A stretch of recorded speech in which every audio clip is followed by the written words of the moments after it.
నీలోనే తీయని మాటే అమ్మా కదిలే దేవత అమ్మా కంటికి వెలుగమ్మా.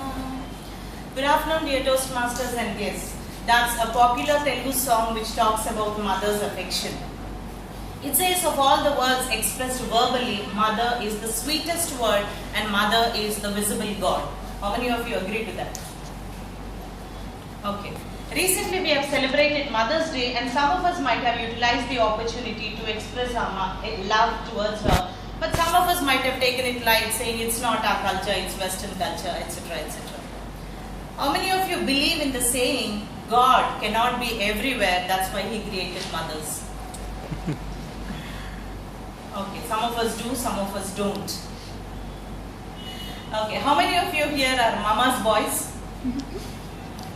So we proudly go around saying that I am a mama's boy or I am a mama's girl. But there is another category called, what big deal? What did she do for me? Just like any other woman or every other woman, she provided everything for me. What's so great about her? I fall into this category. I never used to acknowledge my mother's deed, and in return I was very rude to her, and I was like always compelling or craving for her special attention which I longed for. I was the third child or the middle child to my parents, and I always felt that my mother was partial towards my eldest sister and my youngest sister. And I think I suffered from this middle child crisis.